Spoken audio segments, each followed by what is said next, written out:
Hello friends, आप सबको फिर से स्वागत है मेरे चैनल जॉब पॉइंट में। आज हम बात करेंगे एनपीसीआईएल यानी कि nuclear power corporation of India limited की तरफ से फिर से एक नया रिक्रूटमेंट आ चुका है, जिसमें बहुत सारे पोस्ट निकाले गए हैं डिफरेंट एजुकेशनल क्वालिफिकेशन को लेकर के।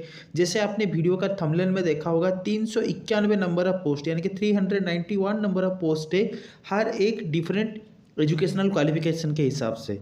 और और ये जो एडवर्टाइजमेंट नंबर है इसका, ये देख लीजिए। और इसका स्टार्टिंग डेट कब से फॉर्म फिलअप ओपन होगा, 12 मार्च 2025 से लेकर के 1 अप्रैल 2025 तक इसका चलेगा। देखिए, मैं आपको हर एक कैटेगरी के वाइज पहले बता देता हूँ कितने नंबर ऑफ पोस्ट है, और फिर उसके बाद उस कैटेगरी का एसेंशियल एजुकेशनल क्वालिफिकेशन क्या मांग रखा है, फिर उसके बारे में आपको डिटेल्स में बताऊंगा। पहले देखिए, ये है आपका साइंटिफिक असिस्टेंट जो कि ग्रुप बी में आता है। इसमें टोटल नंबर ऑफ पोस्ट 45 है, जिसमें से एससी में 7, एसटी में 3, ओबीसी, ईडब्ल्यूएस और यूआर में 19। फिर उसके बाद आता है stipendiary trainee scientific assistant category B. इसमें टोटल 82 नंबर ऑफ पोस्ट है, जिसमें आप देख सकते हैं एससी, एसटी, ओबीसी, फिर ईडब्ल्यूएस और जनरल। उसके बाद आता है स्टाइपेंडरी ट्रेनी जो टेक्नीशियन है, ये आईटी वाले कैंडिडेट के लिए है, और ये जो पोस्ट है ये ग्रेजुएट और डिप्लोमा वाले जो कैंडिडेट है उनके लिए है। यहाँ पर आप देख सकते हैं 226 नंबर ऑफ पोस्ट दिया गया है आईटी वाले कैंडिडेट के लिए, जिसमें से आप देख सकते हैं SC, ST, OBC, EWS and general. इसमें सभी लड़कों को मौका दिया गया है एनपीसीआईएल की तरफ से। फिर उसके बाद आता है असिस्टेंट ग्रेड 1 एचआर जो कि ग्रुप सी है। इसमें टोटल 22 नंबर ऑफ पोस्ट है। यहाँ इसकी पोस्ट देख सकते हैं SC, ST, OBC, EWS and general. फिर नेक्स्ट जो वैकेंसी आता है आपका assistant grade 1 finance and accounting. इसमें टोटल 4 पोस्ट है, एक है एसटी में, ओबीसी में, फिर उसके बाद यूआर में। नेक्स्ट आता है assistant grade C and M, जिसमें टोटल 10 नंबर ऑफ पोस्ट दिया गया है, SC, ST, OBC, EWS and general. Next आता है नर्स। इसमें टोटल 1 पोस्ट निकाला गया है जो कि यूआर वाले कैंडिडेट के लिए है। फिर उसके बाद आता है टेक्नीशियन एक्सरे। इसमें 1 पोस्ट है जो कि सिर्फ यूआर वाले कैंडिडेट के लिए दिया गया है। इसमें भी सभी लड़के अप्लाई कर सकते हैं। जो देखिए, साइंटिफिक असिस्टेंट बी जो फर्स्ट पोस्ट था उसके लिए diploma of engineering 3 year course duration after HSC, यानी कि 10th के बाद जिन लोगों ने डिप्लोमा किए हैं, नहीं तो जो लोग 10+2 के बाद डिप्लोमा किए हैं वही लोग सिर्फ एलिजिबल है इस पोस्ट को अप्लाई करने के लिए। जिसमें आप देख सकते हैं डिप्लोमा में कुछ नंबर ऑफ ग्रेड या फिर परसेंटेज वो मांग रखा है। इतना परसेंटेज होने से ही आप इस फॉर्म के लिए एलिजिबल है अप्लाई करने के लिए।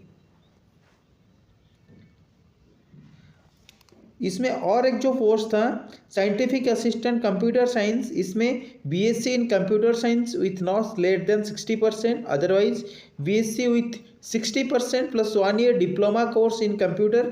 फिर नेक्स्ट आता है बीएससी और स्टैटिस्टिक्स विथ 60% और 1 साल की डिप्लोमा इन कंप्यूटर। तो ये लोग कंप्यूटर साइंस की जो पोस्ट था उसके लिए आवेदन कर पाएंगे। पोस्ट था स्टाइपेंडरी ट्रेनी साइंटिफिक असिस्टेंट, जिसको हम एसटीटीए बोलते हैं। उसमें जितने भी सारे ट्रेड यहाँ पर दिया गया है, electrical, mechanical, instrumentation and electronics के लिए डिप्लोमा कंपलसरी है। फिर नेक्स्ट आता है आपका स्टाइपेंडरी ट्रेनी टेक्नीशियन, जिसमें आपका 10th में मिनिमम 50% स्कोर होना जरूरी है। साइंस एंड मैथमेटिक्स में दोनों में आपको रहना जरूरी है। साइंस में भी 50%, मैथमेटिक्स में भी 50%। अगर आपका सिर्फ साइंस में 50% है, मैथमेटिक्स में 50% नहीं है, तो आप लोग एलिजिबल नहीं है इस फॉर्म को आवेदन करने के लिए। चाहे आपके पास 2 ईयर का आईटी ट्रेड सर्टिफिकेट हो, उसके बाद भी आपको इन दोनों सब्जेक्ट में मिनिमम 55% नंबर होना जरूरी है। तभी जाके आप जो यहाँ पर इतने सारे ट्रेड का रिक्रूटमेंट निकाला गया है, आपके पास जो ट्रेड है आप उस ट्रेड के लिए आवेदन कर पाएंगे। फिर नेक्स्ट यहाँ पर एक पोस्ट आता है स्टाइपेंडरी ट्रेनी टेक्नीशियन एसटीटीएन ऑपरेटर। देखिए यहाँ पर क्या दिया गया है, एचएससी यानी कि 10+2 और ISC with science, physics, chemistry, mathematics आज subject with minimum 50% mark in aggregate. जो भी कैंडिडेट 10+2 पास आउट है और उसका साइंस बैकग्राउंड से है और मेन सब्जेक्ट उसका फिजिक्स, केमिस्ट्री और मैथमेटिक्स से, तो इस फॉर्म को आवेदन कर पाएंगे ऑपरेटर के लिए, जिसमें टोटल 88 नंबर ऑफ पोस्ट निकाला गया था।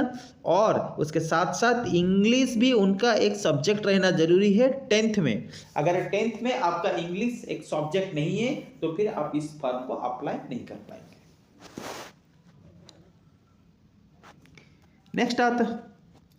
नेक्स्ट जो वैकेंसी आता था वो था नर्स के लिए।